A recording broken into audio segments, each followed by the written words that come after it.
Takže dnes je to přesně 80 let, kdy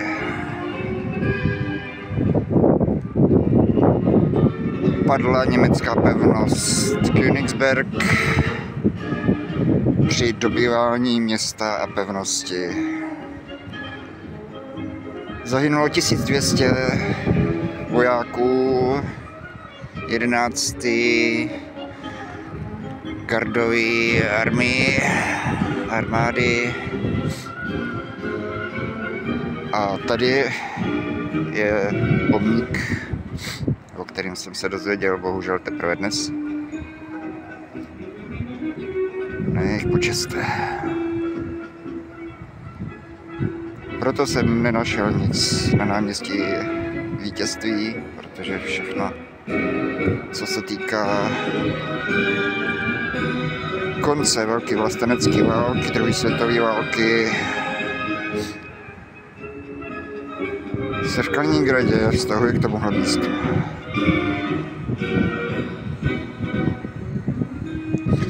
Tady přede mnou je na zemi věčný oheň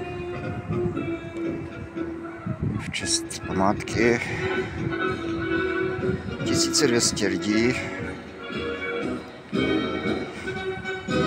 kteří se nikdy nevrátili domů, aby miliony jiných mohli žít.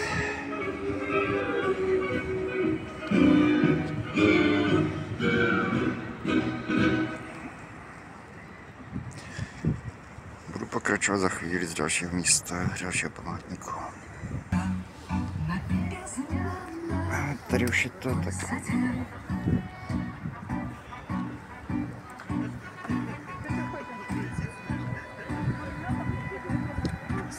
Dobový zbavení zbraně. Tady.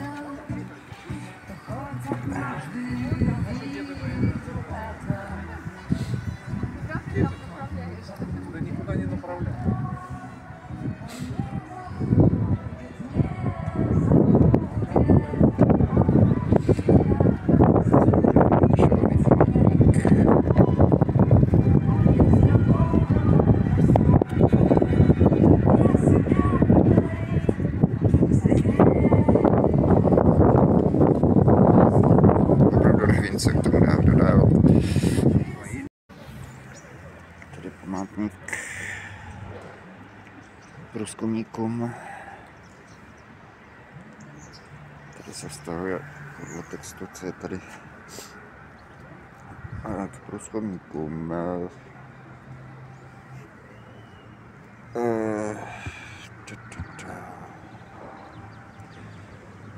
Průzkumníkům v průběhu přípravy a provedení východu pruské operace v letech 1944-45 a v průběhu lokálních válek a ozbrojených konfliktů v období po válce.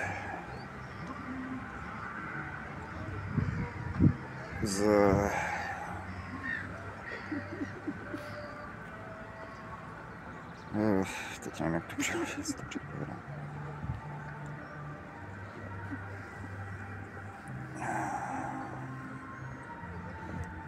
Prostě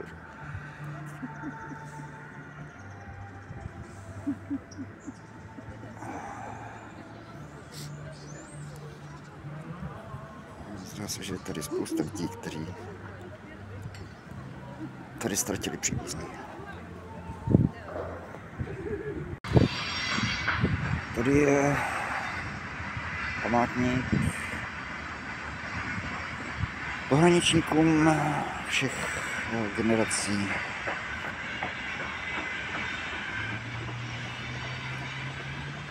Tady je vysazených několik stromů na památku pohraničníků, kteří bránili hranici své vlasti. Jsou tady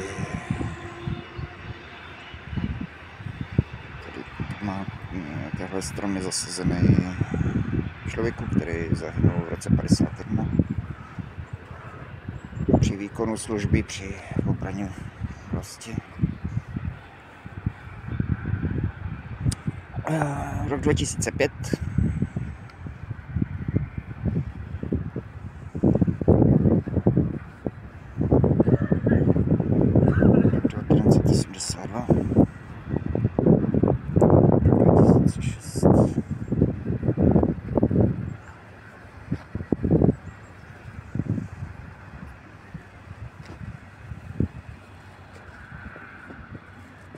Do roku 90 mě to celkem nepřekvapuje. Překvapivý, tady jsou data, které se vztahují k období,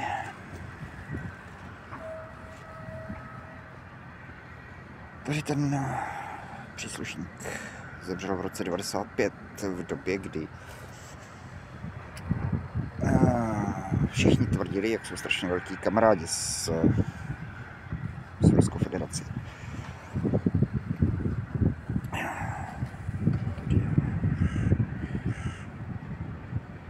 Ale i paměti zasvěcená pohraničníkům zahynuvším při obraně hranice vlasti 10. října 2017. Tady máme dalšího z roku 95, kdy se všichni tvářili, jak jsou velký kámoši s Ruskou federací. Ono skutečně si myslím, že tahle země má reálný důvod si myslet, že Západ proti ní má nějaké námitky.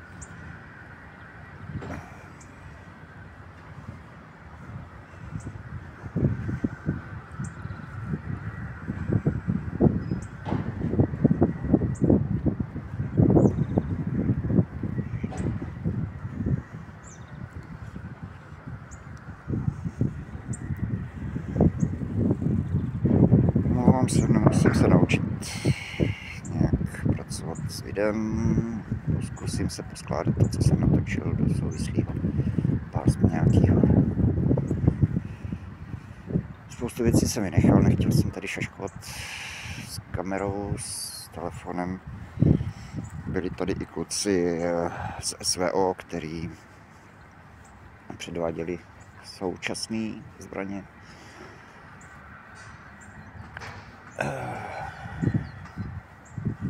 Nějak se nám ten čas otočil do smyčky a tak, jak se proti nacismu tahle země bránila před 80 lety, došli jsme do stejného bodu.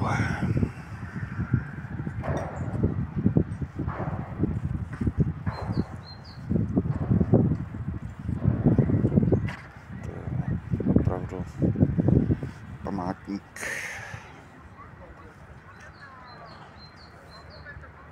Který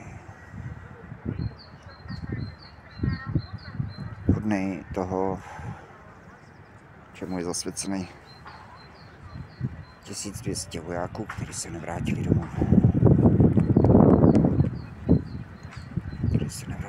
Proto, aby ten domov nějaký vůbec kdy existoval.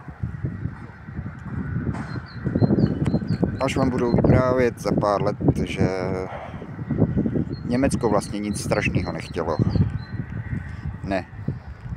Plán byl zredukovat osídlení východní Evropy a Ruska na několik pár 10 000 lidí, kteří budou makat jako otroci na nadčlověka německého. Po Slovanech, Cikánech, Židech měli tuhle zemi a pravděpodobně asi celý svět obsadit ty praví nadlidi Arijci.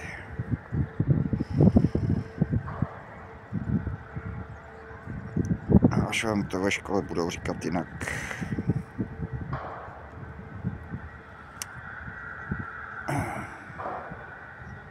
je blbý, že se historie opakuje. To je pro dnešek asi všechno. Brzy se zase ozvu.